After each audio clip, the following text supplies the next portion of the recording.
Get away. Get away. Get away. Hello mga kulit! Welcome back sa aking channel. So ngayon, time check, mag-alas 5 na pero sobrang init pa rin. Tinan niyo yung pawis ko. Diba? So, ang gagawin natin ngayon mga kulits, kung napapansin nyo, marami nang nagbubukas ng mga coffee shop. Mapamaliit man yan, nasa cart man yan, or nasa maliit na bike man yan, food cart, food truck, malaking coffee shop, yan. Nauuso yan ngayon. At saka tawag dito, kung gusto nyo mag-start, pwede kayo mag-start ng maliit na kapihan or coffee shop. Tapos, kahit nasa bahay lang kayo. So, ang gagawin natin ngayon, makulits, gagawa tayo ng mga iba't ibang iced coffee. Yan. Siguro sa mga, palagay na natin, 5,000 na puhunan, pwede na. Kasi ang bibili nyo lang naman dyan yung mga plastic cups, tapos yung measuring cup, kung wala pa kayo, kung meron na kayo, okay lang yun. Yung mga ganito, tapos yung ganito, pang froth, yan. So, hindi nyo kailangan bumili muna ng coffee machine kasi sa simple muna tayo magsisimula kumbaga sa halagang meron lang kayo kung 5,000 ng inyong starting principal or puhunan, wag muna kayong bumili ng coffee machine. Bili na kayo ng coffee machine kapag nag-grow na yung inyong business na coffee shop or kapihan. So, magsimula na tayo. 3 iced coffee ang ating gagawin.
Ayan na mga kulit. So, natapos na natin yung ating tatlong iced coffee. Madali lang siya, di ba?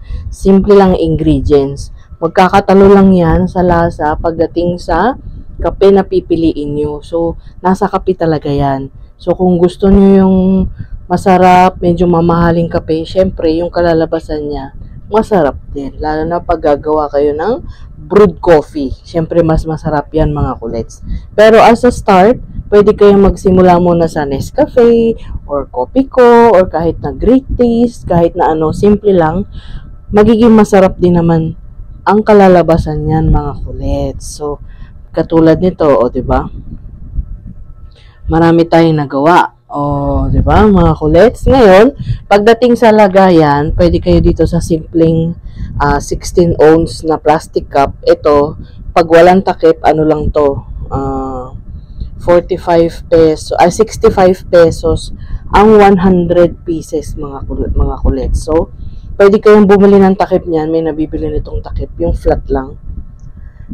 Or, pwede kayong gumamit ng mas makapal pa. Or, kung gusto nyo maging fancy or maging cute, pwede kayong gumamit nito mga kulets. Nakita ko to sa Shopee. Yan, hindi ba? Parang maliit na galon ng bata.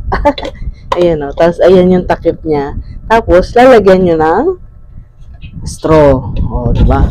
O, pwede yan. O, ang cute ng ano nyo. Unique, diba? Pag ganito, maingganyo yung mga customer nyo na bumili, diba? Siyempre, ang cute ng bote. O. Tapos, reusable pa kasi medyo makapal siya. So, pwede nyo gawin to sa milk tea, sa iced coffee nyo, sa frap, sa juice, sa smoothie, sa shake, lahat na. So, ito yan mga kulets. At least may idea na kayo na pwede natin dito ilagay. Ano bang pwede natin tikman? Meron ditong iced Spanish latte. Ilagay natin doon sa bote para cute. Wait lang. Ito na mga kulets. Oh, ang cute oh. So, ito yung ating iced mocha latte, iced mocha latte, at saka iced Spanish latte. Oh, yan mga kulets. Ang cute ng bote. Pero syempre, yung ginawa nating sa plastic cup, 16 ounce lang to. So, feeling ko ito mahigit sa 22 ounce kung gusto nyong punuin. Syempre, mag-iiba yung presyo nyo. Yan. So, kuha kayo nito ng bultuhan para makamura kayo. Ang cute niya. Meron nitong mas maliit pa dito para mas cute. So, tikman natin tong iced Spanish latte. Oh.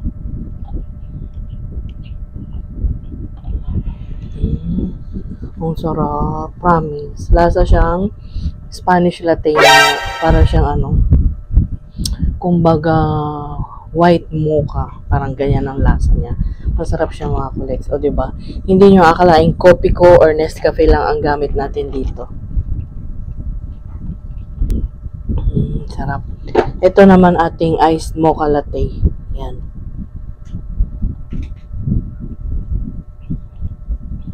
Aba, masarap din. Tumama na yung ating mocha. Yan. O, diba? At saka malamig siya talaga. Siyempre, kailangan nyo damihan ng ice. Tsaka, expect nyo pagka maraming ice, dapat yung sweetness ng inyong mixture sakto para hindi siya mawalan ng lasa pagka marami na siyang masyadong ice. Ito, sakto lang to. Para yung sukat natin, para yung sa 16 ounce mga kulits. Sarap. Ito namang plain brown iced coffee. Iced brown coffee. Yan. Ito medyo matabang. Nakulangan tayo sa sugar, so kailangan dagdagan natin to ng sugar. Medyo matabang siya. At least sinasabi ko, 'di ba? Yung dalawa sakto lang. Ito matabang siya. Dagdagan nyo ng sugar mga kulits. Ang cute na. Ang cute-cute niya, parang bonjing. So, pwede na kayong mag-start mga kulits ng maliit nyong coffee shop. Yan. Pwede kayong, kung meron kayong pambili ng cart. Kalimitan nakikita ko yung meron dito sa amin, sa may school. Diyan. Kasi syempre maraming estudyante. Tapos meron din dito sa amin sa may main road. Coffee. Ang pangalan niya, coffee. Excuse me. Coffee house.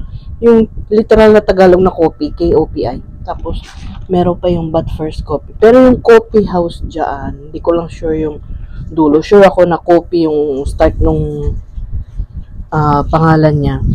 Ang benta nila, 39 pesos para doon sa small size. Tapos, ano na yan, 49 pesos para sa medium, 59 pesos para sa large, diba? Yan. Kasi hindi nyo naman kailangan ng machine, mga kulits. Ang kailangan nyo lang talaga, ang inyong mahiwagang, floater. May nabibili dito sa Shopee, mga kulits, no? Kailangan nyo talaga to para magkaroon ng foam yung inyong coffee, para maging latte, lalo na pag gagawa kayo ng mga frap. Ano lang naman to, chargeable. Yan. Nabili namin ito sa Shopee. Magkano ba ito? 187 ata to. Tapos may kasama pang isang klase ng tip na panghalo rin ng coffee. Yan. So, ito lang muna ang kailangan nyo. Tapos yung mga ingredients na sugar, coffee creamer, evaporated milk, condensed milk, o kaya pwede rin kayong fresh milk. Ito naman ang ginamit namin itong organic unsweetened almond milk vanilla flavor, kasi tawag dito, nandiyan na siya, so hindi na ako bibili ng iba pang fresh milk, pero masarap naman siya din. Kaya lang, pag ito, magmamahal syempre yung presyo nyo, kasi syempre depende yan sa mga presyo ng ingredients nyo pagdating sa costing nyo. So, pwede lang kayo mag-normal na evaporated milk, okay lang yun, mga kulits. Kung gusto nyo maiba yung lasa, gusto nyo fresh milk, kung ano yung murang fresh milk na mabibili nyo, yun na yun.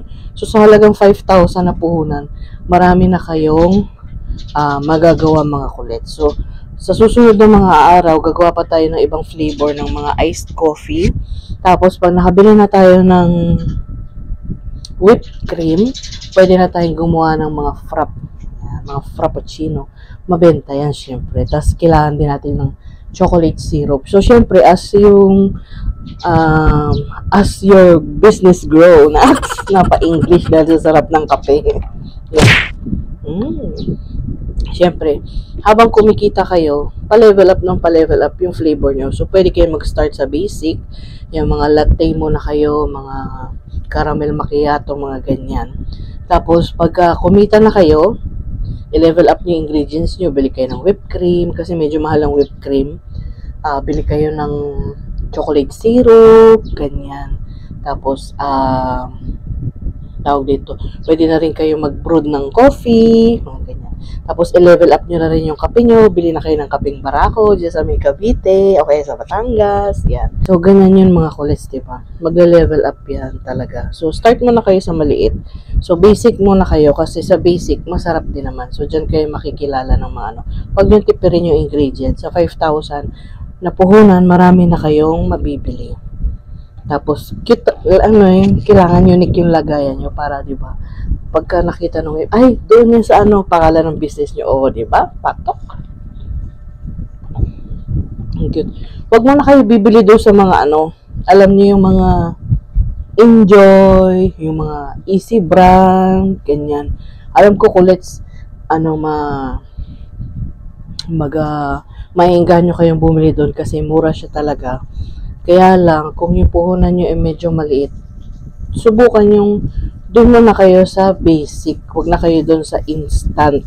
Kumbaga, isa-isahin nyo kasi iba pa rin talaga ang lasa ng pinag-isa-isa mga ingredients. Kesa yun doon na kayo agad sa instant na. Kasi sa Enjoy may nabibili na mocha coffee na agad na powder. Diba? Pwede nyo naman gawin ng ganito. So, para mas marami kayong mabili sa inyong puhunan, di ba, mga kulets? So, yun na yun, mga kulets. Abangan nyo bukas kung ano namang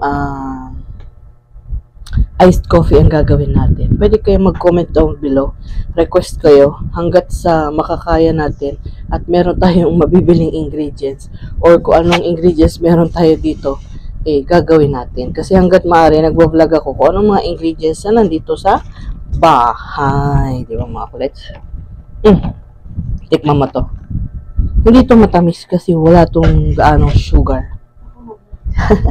Ayaw na niya ng kape. Kasi kahapon nagkape na siya. Kung makikita niyo, mga kulits. Naggawa tayo ng mocha frap ata yung kahapon. Di ba binilender natin yung ice?